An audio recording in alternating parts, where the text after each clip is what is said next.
Como he señalado en otros artículos, la novela de 1959, La investigación, del polaco-ucraniano Stanislaw Lem, es una de las primeras en mezclar ciencia ficción con los estudios de cibernética de Norbert Wiener, de cibernética de segundo orden y entropía de los austríacos Heinz von Foster y Erwin Schrödinger, respectivamente, y las ideas originales del antropólogo y filósofo británico Gregory Bateson. En la investigación, la desaparición de cadáveres del cementerio y de las unidades forenses es inexplicable porque los sucesos sugieren a la policía de Scotland Yard ser organizados y cometidos por centenares de infractores en un amplio espacio geográfico y bajo un margen de tiempo humanamente imposible. El caso se escapa a las estadísticas y las pruebas policíacas, pero por supuesto que era un misterio lo que envolvía esta investigación, tal como sucedería hoy día. Quizá haya algo milagroso en estas cosas. Escuchemos lo que dice el desesperanzado teniente Gregory, quien lleva las pesquisas de Scotland Yard. Cito página 158 de la traducción de Joanna Orzechowska para la editorial Impedimenta. Soy como una rata acorralada en un rincón, que se debate sin salida posible. Tan solo me estoy defendiendo ante los milagros.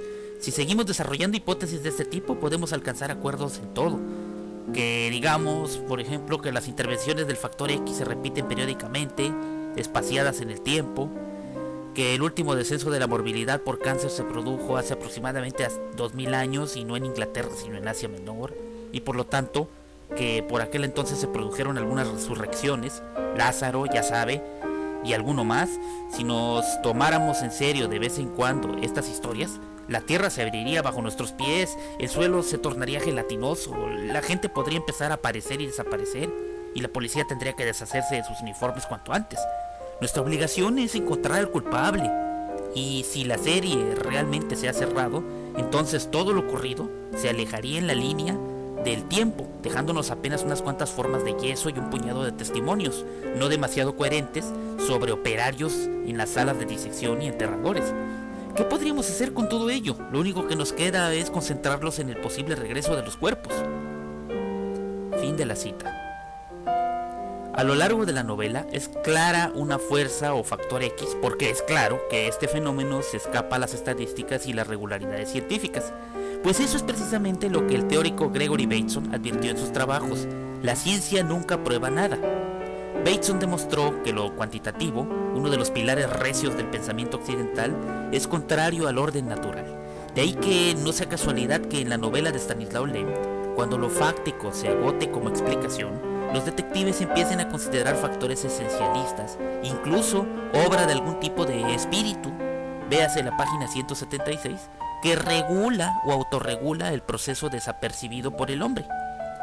Ese invisible factor o esencia de algún modo involucra a los cadáveres o a las células muertas de los cadáveres. En pocas palabras, hay probablemente de fondo una organización o formación de cristales aperiódicos del material orgánico e inorgánico durante el proceso de entropía. Esto pues ya señalado por Erwin Schrödinger en ¿Qué es la vida?, de 1944. Así, entropía fue detallado como la relación que guardan los organismos vivos con la materia inorgánica para cumplir la segunda ley de la termodinámica. Estos pueden considerarse los primeros rudimentos de la teoría de sistemas cuya semilla se halla en Ludwig von Bertalanffy, que pasa por Talcott Parsons, los sudamericanos Varela y Maturana con sus autopoiesis, para alcanzar un grado lógico y matemático con Heinz von Foster, del que abrevan las perspectivas de la complejidad de Edgar Morin y la teoría de sistemas sociales de Niklas Luhmann. Al fin y al cabo, dice uno de los personajes de la novela, hoy en día el racionalismo es una costumbre, no un método. A finales del siglo XIX existía el convencimiento generalizado de que dentro del edificio de la realidad todo había sido descubierto y que por tanto, una vez cerradas las ventanas, tan solo restaba hacer el inventario. Fin de la cita. Gregory Bateson elaboró teorías de la comunicación. Es suya la aportación del doble vínculo. Emplea las nociones de pléroma y criatura de Carl Jung e insiste en que si deseamos entender y convivir con los seres vivos de la Tierra, habría que aprender a pensar y entender la organización de la naturaleza desde la espiritualidad. A petición de Bateson, su hija Mary Catherine y Stewart Brand ordenaron sus conferencias y lecturas para su publicación en Espíritu y Naturaleza 2 años antes de su muerte en 1978. En su obra, Bateson explicó sus múltiples versiones del mundo, múltiples versiones de la relación epistemológica del sistema, pero sobre todo sus criterios del proceso espiritual para centrar al hombre en su justa dimensión dentro de la autoorganización. Entropía y procesos estocásticos. Puede verse en el glosario de Bateson, página 242 de la traducción de Leandro Wolfson para la editorial Amorortu, que la entropía es definida como el grado en que las relaciones entre los elementos componentes de cualquier agregado de ellos están mezcladas, indiscernidas e indiferenciadas y son impredecibles y aleatorias. Por eso Schrödinger afirma en ¿Qué es la vida? Que un organismo se nutre de entropía negativa para su autoorganización. Por eso, ante hechos inexplicables como los de la novela, a simple vista inexplicables para el pueblo, se requieren leyes estadísticas para alcanzar la negentropía u orden, para cumplir con ese principio que Schrödinger llama orden a partir del desorden atómico y molecular. Para Bateson, esa autoorganización es un proceso estocástico, es decir, otra vez vamos a su glosario, un proceso dentro de un sistema que combina un componente aleatorio con un proceso selectivo, de manera tal que solo le sea dable perdurar al componente aleatorio. Pone un ejemplo darwiniano. El cambio genético como componente aleatorio, ya sea por reorganización u ordenamiento de los genes, mientras el medio ambiente actúa como proceso de selección natural del individuo. Finalmente, la autoorganización para Heinz von Foster. Bien, ese titán austriaco que en 1960, muy basado en las premisas de Malthus sobre la autorregulación de una población y de acuerdo a sus recursos disponibles, desarrolló la ecuación del día del juicio para el año 2026, fecha en que según él se alcanzará el número infinito en términos demográficos.